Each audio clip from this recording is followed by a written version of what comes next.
ধান খেতে পাওয়া গেল অজ্ঞাত পরিচয় ব্যক্তির মৃতদেহ। এই ঘটনায় এলাকায় ব্যাপক চাঞ্চল্য।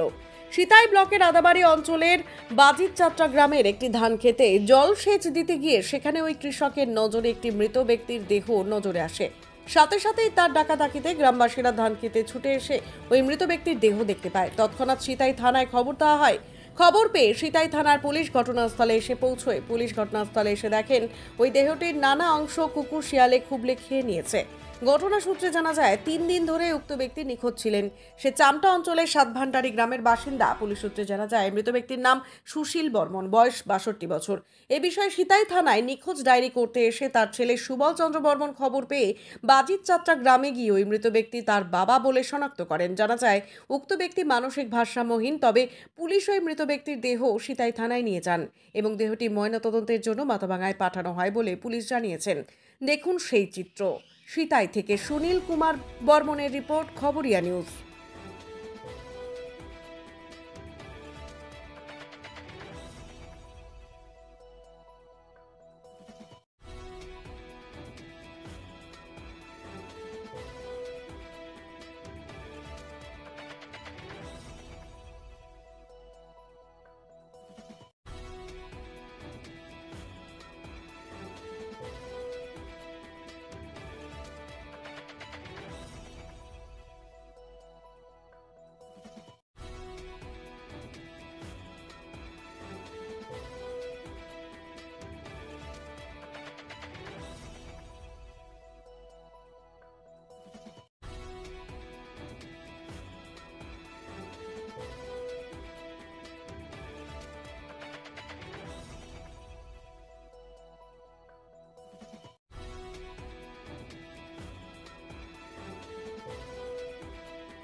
আমরা সূত্র মারফত খবর পেলাম বাজিতচাত্রায় এই যে একটা মৃতদেহ পড়ে আছে,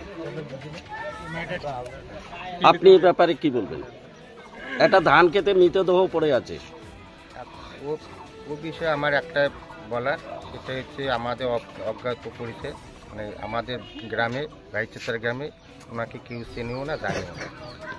এখন ভোর ৬টার দিকে ওনারকে এক ভদ্রলোক জমিতে জল সেচ করতে যাবে বলে যাওয়ার পথে ওখানে দেখে একটা মৃতদেহ পড়ে আছে। তো দেখার পরে আমরা খবর পাই, তারপরে আমরা পুলিশকে খবর দিই। ওনারা এখানে আসেন, ওনারা তদন্ত করতেছে। এখন কীভাবে মারা গেল, কীভাবে সেটা আমরা সবাই অজানা। আমরা সেখানে গিয়ে দেখছি মৃতদেহের দেহাংশ খুবলে খুবলে বা কি অংশগুলো নেই, শিয়ালে খেয়ে ফেলেছে। সেটা তো প্রত্যক্ষদর্শী সবাই এক কথায় বলতেছে যে শিয়ালে মনে হয় ওই মাংস খেয়ে নিচ্ছে।